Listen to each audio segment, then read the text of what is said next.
Axşamınız xeyrən yeni tarix ensiklopediyası efirdədir. Bugün Naxçıvan Muxtar Respublikasından danışacağıq. Daha doğrusu Naxçıvan Muxtar Respublikasının blokadaya alınmasının tarixini araşdıracağıq. Ona görə də mən əvvəlcə qonaqlarımızı təqdim edirəm.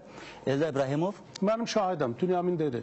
Biz axşam çağı gözləyirdik ki, Naxçıvanda vağzalda çörək zavoduna İrandan çörək gələcək, cəmaət keçsin, çörək alsın. Heydər Əliyev İranla əlaqələri bərpa eləyəndən sonra Naxçıvanın 350 min əhalisi o vaxtları demək İranın bizə göndərdiyi demək yardımlarla Naxçıvan yaşadı. Bəs Azərbaycan haradaydı? Azərbaycan bu şərait yaratmışdı. Ona görə bu insanlar bilməlidir Azərbaycan. Erməni düşmanını başa düşürük. Erməni yolumuzu şəxsi plakadadayım. İndi necə oldu ki, bəli, Heydər Əliyev, mən bayaq ona toxundum.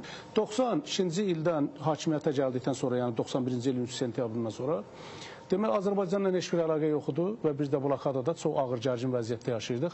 Heydər Əliyev ancaq və ancaq demək, Rəfsəncənin öz təyyarəsini göndərdi, Heydər Əliyev ancaq İrana getdi. Müqavilələr bağladı, siz şahidsiniz. Sonra müəllim bu müqavilələrin bağlanmasından bir balaca danışsın, sonra qayıdaq sizə. Söhbətimizdən ayrılmayaq. Buyurun Mayıs müəllim, xatırlayaq. Rəfsəncəni göndərmişdi samolyot Boeing, balaca Boeing. Mənə axşam zəng gəldi.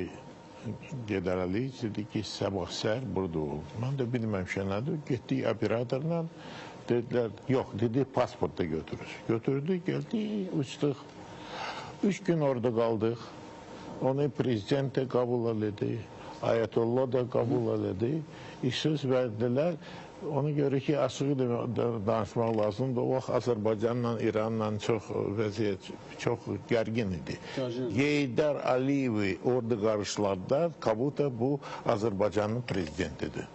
Почетный karavol, cəmaat, gül, çiçək, hamısını. Mən çox şeylər orada yazdırdı protokolu. Bala başladı gəlmək. Ərzaq, İran İslam Respublikası. Потому что çox pis vəziyyət idi.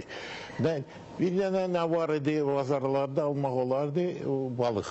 Bir də yumurta almaq olardı. Vesselam, yumurta, vesselam, dəyişmir. Mən demirim işıqdan, su da gəlmirdi. Ona görə ki, orada 5 mərtəbəli evlər var. Nasos işləmirdi ki, qaldırdı. Cəmaat vedrə ilə qaldırdı. Bazar bomboş idi. Aydındır.